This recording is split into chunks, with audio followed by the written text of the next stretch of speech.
கொடூரமான இந்த இயற்கை பேரழிவினால் நமது சிறிய தீவை உலுக்க முடிந்தாலும் இந்த நாட்டு மக்களின் மனித நேயத்தையும் உறுதியையும் எந்த வகையிலும் அசைக்க முடியாது என்பதை இது மீண்டும் ஒரு முறை நிரூபித்துள்ளது என ஜனாதிபதி அனுரகுமார திசாநாயக்க தெரிவித்தார். நாட்டு மக்களுக்கு ஆற்றிய விசேட உரையின் போதே ஜனாதிபதி இந்த விடயங்களை குறிப்பிட்டார். මේ ඉතිහාසයේ විසින් එකවර රටම වියසෙන් ලක් කිරීමේ පළමු අත්දැකීම වෙනවා.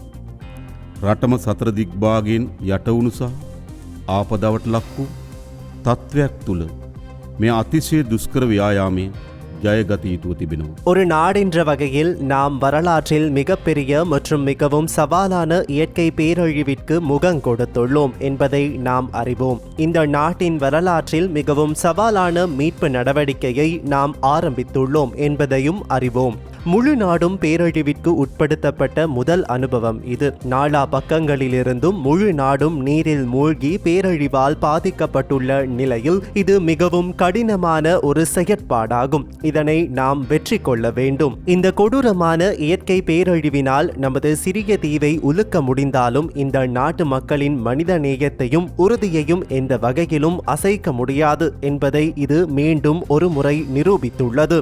எனது அன்பான பிரஜைகளின் அசைக்க முடியாத தைரியத்துடன் இந்த நாட்டை மீண்டும் கட்டி எழுப்ப முடியும் என்று நாங்கள் ஆணித்தரமாக நம்புகிறோம். அன்பான பெற்றோர்களே, சகோதர சகோதரிகளே, இந்த பேரழிவில் இறந்த அனைவரையும் மீண்டும் உயிர்ப்பிக்க முடிந்தால் இந்த சூழ்நிலையிலும் அதை செய்வதற்கு நாங்கள் இருமுறை யோசிக்க மாட்டோம். ஆனால் நாம் யதார்த்தத்தின் வேதனையான உண்மையை எதிர்கொள்ள வேண்டும். இழந்தவர்கள் தொடர்பான வேதனை என்றென்றும் எம்முடன் இருக்கும். இறந்தவர்கள் அனைவரும் நமக்கு ஒரு இலக்கம் அல்ல. ஒவ்வொரு உயிருக்கும் ஒரு பெயர், ஒரு முகம் மற்றும் ஒரு கதை உள்ளது. இறந்த அனைவரின் குடும்பங்களுக்கும் எங்கள் ஆழ்ந்த அனுதாபத்தை தெரிவித்துக் கொள்கிறோம்.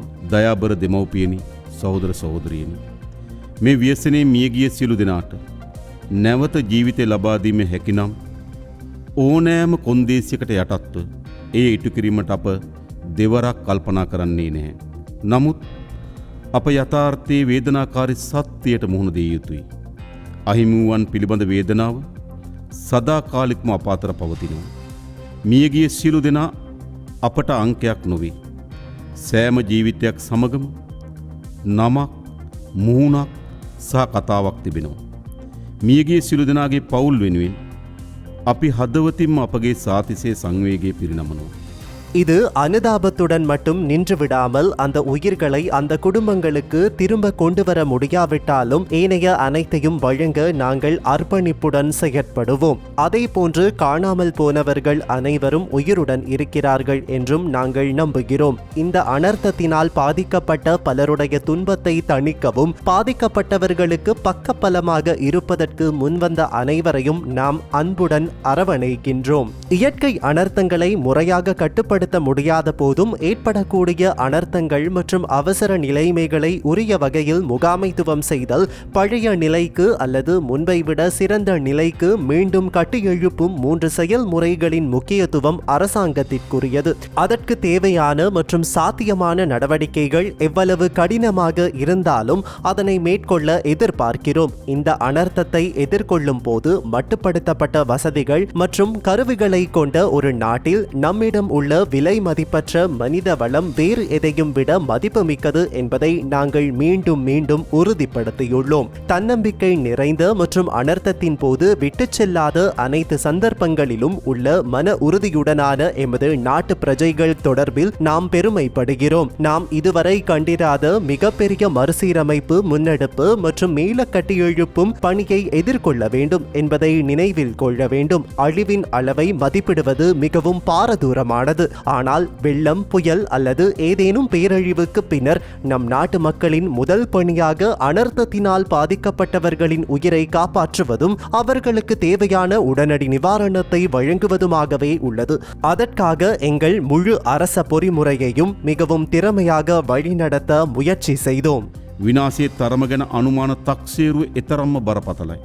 එහෙත් අප රටේ ජනතාව ගංවතුරින් උනාටුවෙන් හෝ ඕනෑම ව්‍යසනකින් පසුව අධිෂ්ඨානශීලීව නැවත ගොඩනැගී තිබෙනවා. මෙම ව්‍යසනයේ ආරම්භයේදී අපගේ පළමු කාර්ය බවට පත් වුණේ ව්‍යසනයට මුහුණ දුණු පුරවැසියන් එයින් මුදවා ගැනීම. ඒ සඳහා අපේ සමස්ත රාජ්‍ය යාන්ත්‍රණයම ඉතාමත් කාර්යක්ෂමතාවෙන් යුතුව මෙහෙවීම සඳහා අපි කටයුතු කර තිබෙනවා. மேலும் இந்த மீட்பு பணியில் நமது அயல் நாடுகளும் நட்பு நாடுகளும் எங்களுக்கு பெருமளவு உதவிகளை செய்துள்ளன. ஹெலிகாப்டர்கள் மற்றும் நிவாரண மற்றும் மீட்பு படைகளை வழங்குவதன் மூலம் வெளிநாடுகள் ஏற்கனவே எங்களுக்கு நட்பு கரம் நீட்டியுள்ளன.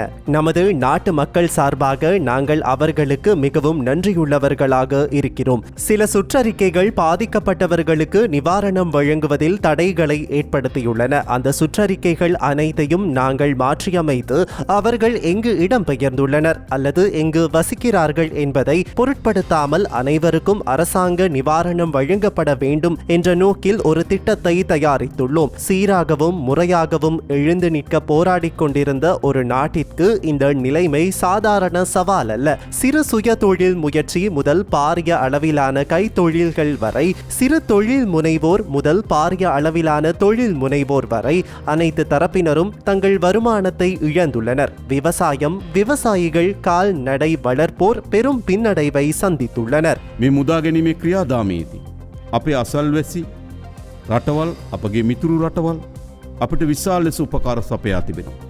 දැනටමත් හෙලිකොප්ටර් යාන ලබා දෙමින්, සමර ගලවා ගැනීමේ හමුදාවන් ලබා දෙමින් විදේශී රාජ්‍යයන් අප වෙත ඔවුන්ගේ මිතුරු භාවයේ හස්තය දිගු කොට තිබෙනවා. අපි ඔවුන්ට බෙහෙවින් ස්තුතිවන්ත වෙනවා අපේ රටේ ජනතාව වෙනුවෙන්. இவை அனைத்தையும் மிக விரைவாக மேம்படுத்துவதற்கு நமக்கு ஒரு துரித திட்டம் அவசியம். அதனால்தான் இந்த அனர்த்த சூழ்நிலையை முகாமைத்துவம் செய்து விரைவான மற்றும் திறமையான மீள்கட்டமைப்புக்கு தேவையான சட்ட பாதுகாப்பு மற்றும் வளங்களை வழங்க அவசர கால நிலையை அறிவித்துள்ளோம். வேறு எந்த அடக்குமுறை நடவடிக்கைக்கும் இந்த அவசர கால நிலையை பயன்படுத்த மாட்டோம் என்பதை இந்த நாட்டின் பிரஜைகளுக்கு உறுதியளிக்க விரும்புகிறேன். இந்த அவசர கால சட்டத்திற்கு அமைவாக அத்தியாவசிய சேவைகள் ஆணையாளர் நாயகத்தை ஏற்கனவே நியமித்துள்ளோம். அனைத்து சேவைகளையும் ஒரே இடத்தில் மையப்படுத்தியுள்ளோம். அத்தியாவசிய சேவை அலுவலகங்கள் 24 மணி நேரமும் திறந்து வைக்கப்பட்டுள்ளன. அனைத்து முக்கிய நிறுவனங்களின் அதிகாரிகளும் 24 மணி நேரமும் சேவையில் ஈடுபட்டுள்ளனர். குறுகிய வேறுபாடுகள் இல்லாமல் இந்த கூட்டு முயற்சியில் சேர அனைவருக்கும் அழைப்பு விடுக்கிறோம். ஒரு தேசிய மற்றும் சர்வதேச திட்டத்தின் மூலம் சிறந்த ஒருங்கிணைப்புடன் செயல்பட்டு நமது மனசாட்சிக்கு அமைவாக எதிர்பார்க்கும் இந்த நோக்கங்களை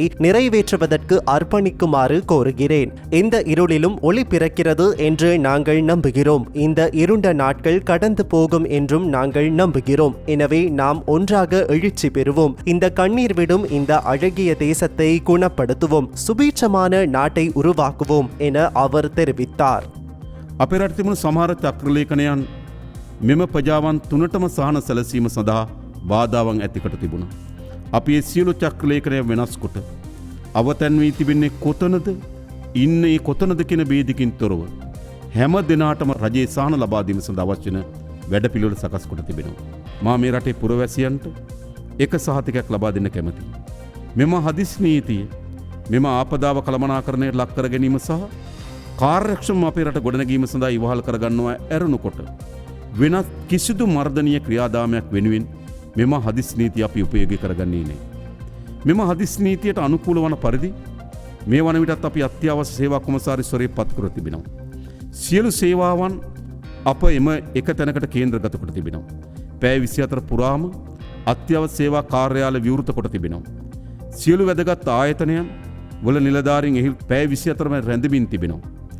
එනිසා අපි හිතනවා ඉතාමත් කාර්යක්ෂම මධ්‍යගත මෙහෙයුමක් මෙම අත්‍යවශ්‍ය සේවා කාර්යාලය සඳහා පිටු කර ගැනීම සඳහා අපි සැලැස්මක් සකස් කොට තිබෙනවා.